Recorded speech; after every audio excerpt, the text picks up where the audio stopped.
Que a graça e a paz do Senhor Jesus Cristo esteja com você, com seu lar, com a sua família, a você, meu irmão em Cristo, a você, meu amigo que está vendo esse vídeo, a você, meu familiar que está vendo esse vídeo. Que Deus, com a sua graça e com a sua misericórdia, possa nos abençoar nesta reflexão bíblica sobre a família. Esse mês de maio nós temos falado sobre a família. No primeiro estudo que nós fizemos, nós falamos do plano de Deus para a família, dos valores, da missão da família, da visão que a família deve ter dentro dos planos de Deus, e que ela foi criação, homem e mulher e a família criados para a glória de Deus. E depois também nós falamos sobre as mães, Sobre as mães, demos o exemplo de algumas mães na Bíblia, os desafios que as mães enfrentam e as dificuldades que muitas mães têm enfrentado nos últimos tempos, com a modernidade, com a mudança das constituições familiares e tudo mais. Mas hoje nós vamos falar, dentro dessa constituição familiar, da responsabilidade do marido, dentro do lar, dentro do casamento, da responsabilidade dele, principalmente para com sua esposa. Que o Senhor Deus, a pessoa do Senhor Jesus, possa iluminar essa nossa reflexão e que você, orientado por Deus, que está vendo esse vídeo, tenha essa pouca da paciência de ver essa reflexão e que possa te ajudar no decorrer desse estudo para edificar seu lar, seu casamento e a sua família como um todo. Que Deus abençoe, é assim que nós pedimos em nome de Jesus.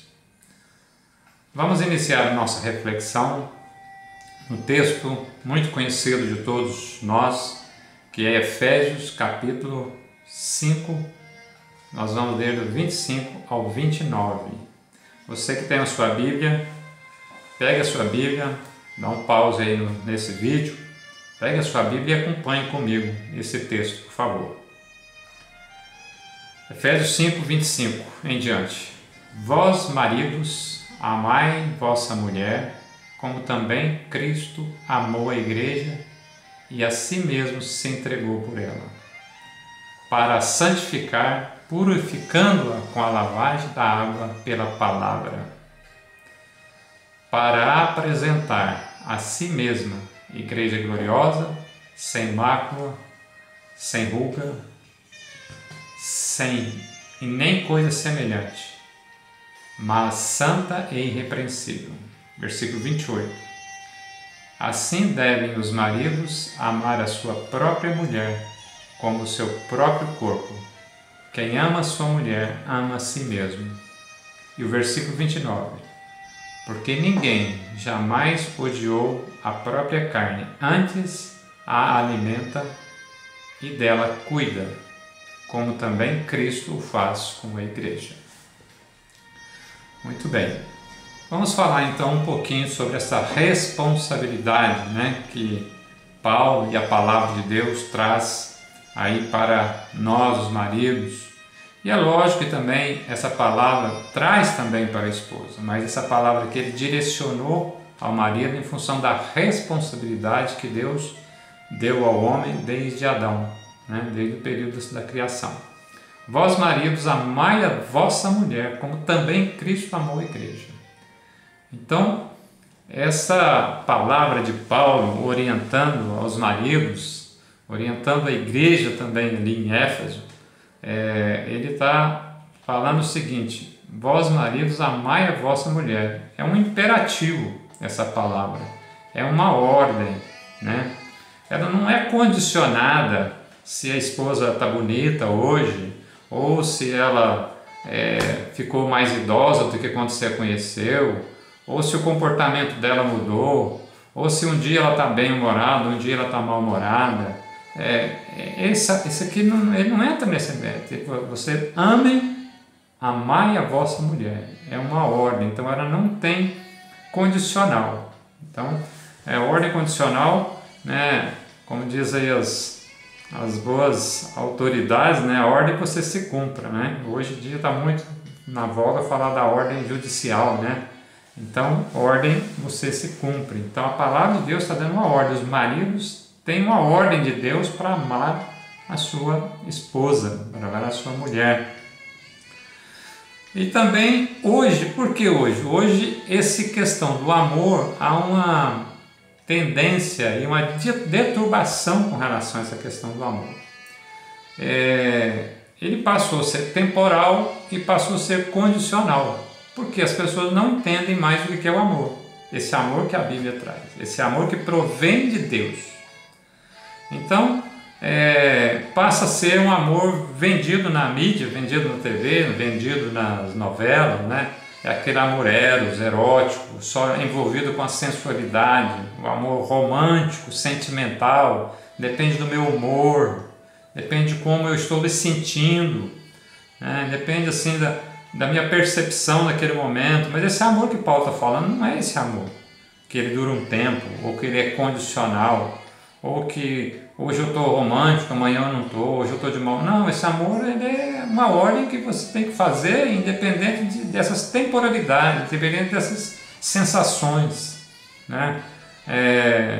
E também não é esse amor do amor da esposa, não é aquele amor fraternal somente, né? Aquele amor de amizade, de colegas, de amigos que você tem com as pessoas, com os familiares. Ele é diferente, né? Embora essas sensações dentro do casamento, né, a sensação da sensualidade, do romantismo seja importante, mas esse amor aqui que Paulo fala, que a palavra de Deus traz para nós, não é exatamente esse amor ligado diretamente a essa situação. Então, é importante a gente entender o que a palavra de Deus orienta os homens. Ele está falando aí do amor ágape, ele está falando do amor que provém de Deus. É aquele amor o mesmo amor que Deus amou o mundo. O apóstolo João, quando ele foi falar do amor de Deus, em João 3,16, ele não soube falar que tamanho que era o amor de Deus. Ele fala assim: Deus amou o mundo de tal maneira. E como Deus amou o mundo? Deu o seu Filho Jesus. Por isso que Paulo aqui fala: maridos, amai a vossa mulher como Cristo amou a igreja. Aí João, falando desse amor de Deus, ele diz: Deus amou o mundo de tal maneira que ele deu o Filho, quer dizer, uma maneira que não se expressa com a grandeza humana, com a grandeza que nós conhecemos. É uma tal maneira que ele entregou o seu Filho por nós. Então, esse amor também é aquele amor descrito em 1 Coríntios 13, 4 a 7. Depois você tem a oportunidade de ler esse texto também. É muito conhecido e muito declamado, mas pouco vivido. Então, todos que leem esse texto de 1 Coríntios 13, 4 a 7, falam: é lindo, é maravilhoso, é mesmo, mas ele precisa ser vivido, né? Lá fala que o amor é paciente, o amor é benigno, que ele não arde em ciúmes, ele fala que o amor não se ufana, ele não se ensoberbece, né? Ele não conduz inconvenientemente. Quantas pessoas, não é verdade, tem dentro do casamento se conduzindo inconvenientemente? Às vezes o marido e às vezes também a esposa, por que não? E isso vai levando uma cadeia, né, de destruição do lar do casamento. Ele fala assim que o amor não procura seus próprios interesses. Quantos casamentos são destruídos porque cada um olha para o seu, ditamente popular, para o seu próprio umbigo, não é verdade? Cada um olha para o seu próprio interesse. Mas o amor ágape, o amor que provém de Deus, o amor que Paulo fala assim: marido, amai a vossa mulher, é um amor que não olha para o seu interesse, que não exaspera, que não levanta a voz, que não retruca, que não fica brigando, né?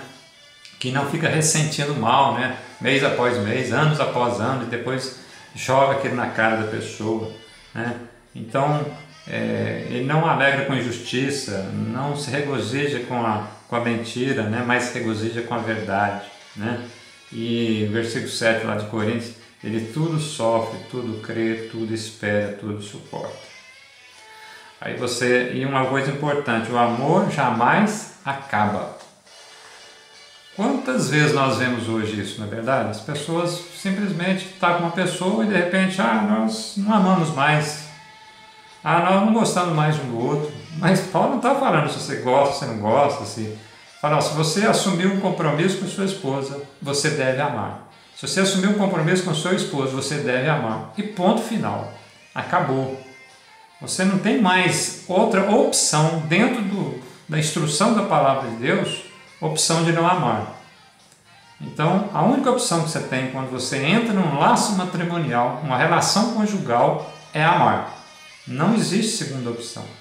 Então, esse amor descrito em 1 Coríntios, nós não vamos entrar nos detalhes dele agora, só citamos para você entender, né, da profundidade desse amor ágape, desse amor que provém de Deus, esse amor de tal tamanho que diz aí que ele jamais acaba, porque o amor que provém de Deus é um amor eterno.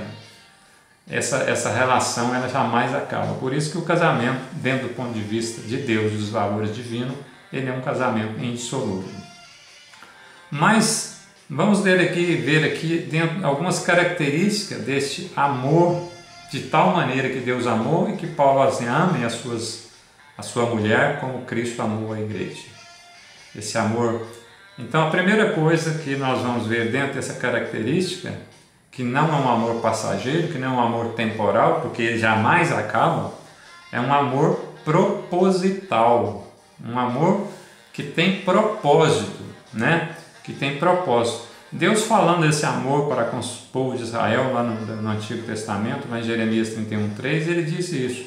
Há muito que o Senhor me apareceu, na profecia de Jeremias, dizendo, com amor eterno te amei, também com amável benignidade te atraí. Você pode falar assim, mas o que tem isso a ver com meu esposo, com minha esposa? Não, foi exatamente isso também. Se você um dia se juntou a ela, se você um dia se juntou a ele, é porque você teve essa percepção de que um amor os atraía, de que algo os atraía também.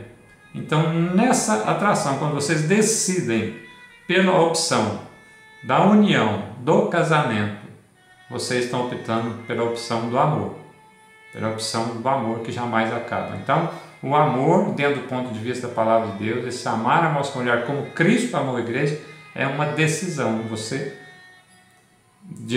colocado diante de si, a sua mulher, a sua esposa, aquela que você escolheu, aquela que Deus lhe apresentou e você aceitou a ele, e ela aceitou vocês partiram e tomaram uma decisão.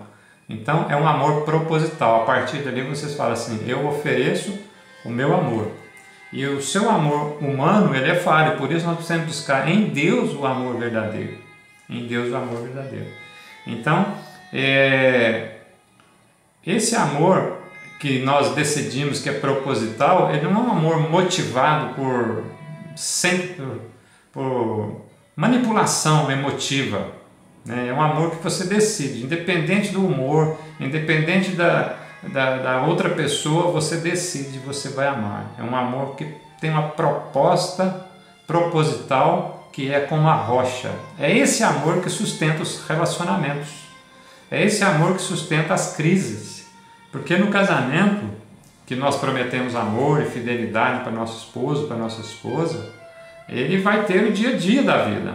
Ele vai ter trabalho, ele vai ter casa para arrumar, ele vai ter, quando vem os filhos, vai ter fralda para trocar, ele vai ter choro à noite, ele vai ter muitas coisas, e ele vai ter pouco dinheiro, pouco recurso, ele pode ter desemprego no meio do circuito, ele pode ter muitas coisas.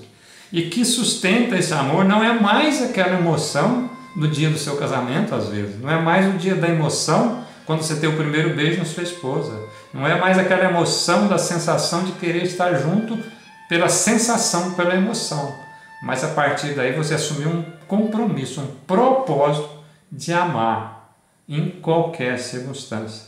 Não é isso os votos matrimoniais?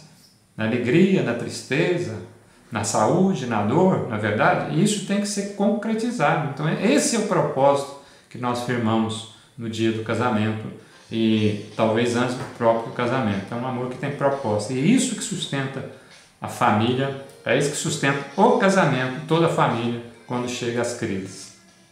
Mas tem um outro ponto também, que esse amor é uma experiência de aprendizagem. Esse amor ágape precisa ser aprendido.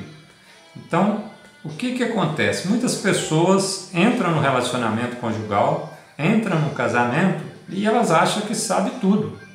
Então passa aqueles primeiros dias ali, quando não tem praticamente nenhuma dificuldade, nenhum problema, e a coisa vai bem, mas passa aqueles primeiros meses ou talvez aqueles primeiros anos e a vida vai mostrando a realidade que é. Nós começamos a falar agora mesmo sobre isso, né? A realidade da vida, do trabalho, das dificuldades, do emprego, da exaustão, dos filhos que chegam, que é bênção, mas também ele requer trabalho. Ver que o casamento, a relação conjugal tem tarefas diárias para serem feitas, né? Tem contas para ser pagas, tem casa para ser paga. Então essas coisas, esse amor ágape, ele precisa ser aprendido, como lidar com essas coisas. Então ele exige esforço, ele exige determinação, persistência. Por isso que o amor jamais acaba, porque ele é persistente, ele não desiste, né? E ele é paciente também. Então ele exige esforço, determinação e persistência. Muitos não querem aprender, por isso que os casamentos acabam rapidamente, por isso que os casamentos destroem com pouco tempo. Você às vezes encontra pessoa linda, maravilhosa, e está ali se beijando, tal, de repente passa um mês, cadê fulano? Ah, fulano separou. Porque não foi esse amor de amar a esposa que a Bíblia traz. Foi aquele amor do homem, aquele amor temporal, aquele amor do Vinícius de Moraes, que seja eterno enquanto dure, quer dizer, tem duração, então ele não é eterno, não é verdade? Então muitos não querem aprender a amar. Aprender a amar é aprender a entregar-se mesmo na dificuldade, mesmo na crise, mesmo quando falta dinheiro, mesmo quando falta saúde, né? Mesmo quando precisa de cuidado 24 horas do cônjuge, né? Seu esposo precisa, sua esposa precisa. É nessa hora que o amor ele é mais aprendido às vezes. Então ele exige esforço, determinação e persistência. E para isso você precisa também de conhecer melhor seu cônjuge. Porque às vezes existem necessidades que não são só aquela questão do dia a dia, do sustento do dia a dia, mas há necessidades emocionais, emotivas, psicológicas, né? E que isso tem que ser tratado também dentro desse amor ágape. Então é preciso de aprender, é necessário aprender. E dentro desse aprender, às vezes um terceiro ponto que nós queremos ressaltar é que esse amor é um amor sacrificial. Então por que ele é comparado ao amor de Cristo à igreja? O que Cristo fez com a igreja? Ele separou um povo, chamou esse povo, né, treinou os primeiros ali que foram os seus discípulos, e para remir, dar nova vida a ele, nova perspectiva a ele, ele se sacrificou, porque havia necessidade que alguém pagasse a culpa, pagasse os pecados daquele povo. Então Jesus entregou-se por eles, mas antes disso ele conviveu, ele ensinou, ele deu a sua palavra, ele deu da sua amizade, ele deu todo o seu amor verdadeiro para esses discípulos, ensinou tudo que o Pai Celestial tinha para trazer para eles. Então, esse amor de amar a esposa, amar o esposo também, como Cristo amou a igreja, é um amor sacrificial. Porque receber amor, todos querem receber, né? Mas às vezes querem aquele amor contratual, aquele amor que depende. Não, esse amor aqui de amar a esposa, ele não depende de nada, né? Então, a gente pergunta, quantos estão dispostos a sacrificar a si mesmo para amar a sua esposa? Quantos? Então o amor de Deus é um amor sacrificial e um amor demonstrado, um amor prático, né? Então é um amor que tem que às vezes sacrificar a nós mesmos, abrir mão, né? O que fala lá, que ele não, lá em Coríntios que nós lemos lá, né? Ele é um amor que não visa seus próprios interesses. Então, às vezes, não olhar o nosso próprio interesse é um sacrifício. Mas esse amor que Paulo fala assim, marido, ame a sua mulher, que não visa seu próprio interesse, às vezes é um grande sacrifício. Um outro ponto aqui é que nós vamos ver é que talvez um dos maiores sacrifícios que o amor exige nesse item aqui é o amar sem ser amado. Ah, mas como assim? O amar sem ser amado. É porque o amor do laço matrimonial, o amor do casamento, o amor que une a família, ele não é um contrato. Esse amor não é um contrato que tem cláusulas. Se você fizer isso, você tem isso. Se você fizer aquilo, você tem aquilo outro. Se você fizer isso, o contrato é rescindido. Não é quando você assina um contrato de aluguel, se você não pagar o aluguel por tanto tempo, você paga multa. Se você não fizer isso, você é despejado. Não. O relacionamento conjugal, o matrimônio, a família, quando é constituída, ela não tem cláusulas de ruptura. Ela não tem cláusulas de rompimento. Então, o amor, você vai ter que amar a sua esposa e depois amar todo o conjunto da sua família com filhos e que Deus lhes dão, independente de você ser amado ou não. É difícil, não é verdade? Mas é o amor que provém de Deus. Por isso que nós temos que buscar em Deus, na palavra de Deus, aquela instrução, aquele aprendizado que nós falamos no item anterior, está lembrado? Nós precisamos de aprender. Me desculpa.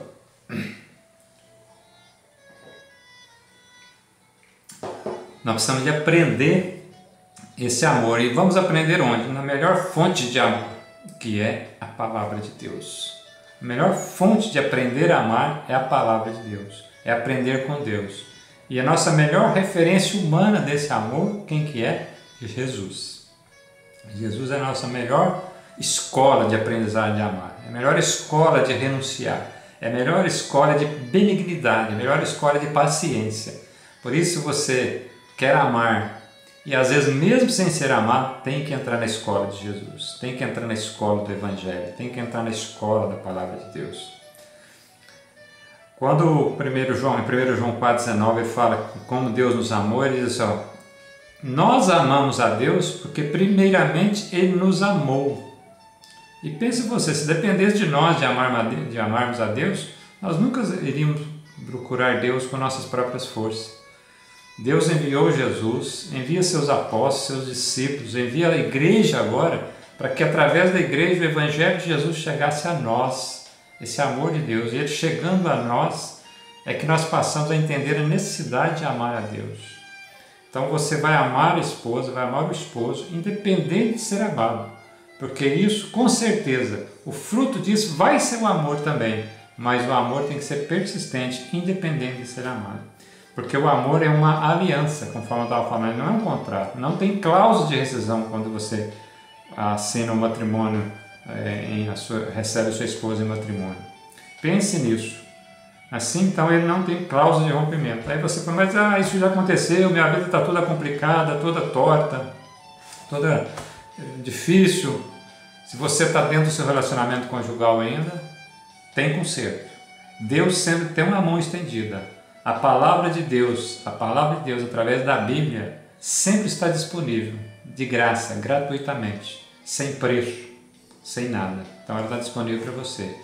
Se você já se rompeu com o seu casamento, se o seu casamento não existe mais, se você está fora de qualquer coisa, Deus também traz esperança, sempre vai trazer um recomeço, mas você precisa primeiramente buscar a Deus, porque senão você vai recorrer nos erros, você vai continuar recorrendo nas dificuldades, nas lidas diárias, e vai ser um erro atrás de outro erro. Então tome cuidado com relação a isso. Esse amar sem ser amado, né, é um amor que supera os desentendimentos, ele supera a crise financeira, ele supera a dificuldade com familiar, com sogro, com sogra, com cunhado, com cunhada. Ele supera mudanças nas estações da vida do seu cônjuge, porque às vezes você já tem mais anos de casamento, ou está começando, não sabendo, mas cada época da vida, cada idade que nós passamos tem os nossos problemas, tem as nossas dificuldades humanas, físicas, psicológicas, de humor. Então, esse amor que Deus fala para nós, amar a vossa mulher como Cristo amou a igreja, é um amor que não depende dessas circunstâncias. É um amor que cada dia você aprende, cada dia você renova, cada dia você rega esse amor, aí, independente dessas circunstâncias. Porque mesmo que essas circunstâncias difíceis aconteçam, quando você entende o amor com que Deus te amou, com o sacrifício que Cristo te salvou, com o que Ele fez por você, que se entregou, você não tem outra opção, né? Você vai amar como Cristo amou. Você vai fazer o sacrifício, você vai querer aprender, você vai querer retribuir esse amor, independente da pessoa amada, daquele objeto, da pessoa amada, daquela pessoa que você ama, está te correspondendo a isso. Mas o relacionamento conjugal, ele vai sendo construído. É a conversa, é o ir e vir, né? É o dia a dia, é o arroz com feijão ali do dia a dia, e a família crescendo. Essas coisas todas vão sendo elementos, vão sendo ingredientes que Deus vai usando para você aprender, e Ele quer te ensinar com essas coisas. Então, esse amor verdadeiro, ele supera. O amor também tem a parte do alimento físico, né? Você tem que alimentar a sua esposa com alimento físico, com sustento da sua casa. Esse amor envolve sustento físico, envolve o cuidar diário das coisas, né? Então o marido tem que tomar essa responsabilidade para você, essa questão do alimento físico, do cuidado. Qual a necessidade física? É o vestuário, é a casa, é alimento, é o suprimento dessas coisas. E também tem o alimento espiritual. O marido tem a responsabilidade espiritual para com sua esposa. Você que tem que dar o exemplo, começa de você. Nós falamos semana passada sobre muitas mulheres que às vezes não têm esse exemplo dentro da sua casa. Às vezes elas têm que tocar a vida sozinhas, e nós falamos que Deus abençoa elas e elas exercem esse papel. Mas hoje eu estou falando para você, marido, para você, esposo, né, que a responsabilidade também espiritual que recai nessa palavra, da palavra de Deus, é você. Você que é o responsável para alimentar espiritualmente a sua esposa e a sua família. Então você deve tomar a iniciativa de estudar a palavra de Deus, de ler a palavra de Deus, de compartilhar essa palavra de Deus com sua esposa, com seu esposo, de compartilhar a palavra de Deus com seus filhos e com seus familiares. Deus possa te abençoar a enfrentar essa diversidade, enfrentar essa questão do sustento físico, emocional, psicológico e também o alimento espiritual. Porque ninguém alimenta, né? Gosta de maltratar o seu próprio corpo, não é verdade? Então, cuidar como cuida do seu próprio corpo. Lá no versículo 29 fala, porque alimenta dela e cuida, como também Cristo o faz com a igreja. Porque ninguém jamais odiou a sua própria carne. Então, alimentar é esse cuidar. É cuidar como que acolher debaixo da segurança das asas. A esposa quer se sentir segura na sua companhia. A esposa quer sentir que você está cuidando dela. Quer sentir que você está preocupado com ela. Cuidando dela das diversas áreas da vida. A vida física, as necessidades físicas, as necessidades espirituais e emocionais. É o amor que se expressa em palavras e ações. E ela está esperando isso de você. Que Deus abençoe você. Que você possa decidir a viver esse amor ágape. Decidir amar o seu cônjuge independente das condições. Procurar conhecer melhor ele. Submeter à vontade, esse amor, submeter ele à vontade e às emoções do seu esforço pelo poder do Espírito Santo de Deus. Que Deus possa abençoar você nesse sentido. E que você possa trilhar o caminho desse amor ágape, o verdadeiro amor que Deus tem. É fácil ou difícil? Não é fácil, mas também não é impossível, porque a palavra de Deus nos garante. Que Deus abençoe você abundantemente. Você como marido, você como esposa, Deus tem a solução para tudo.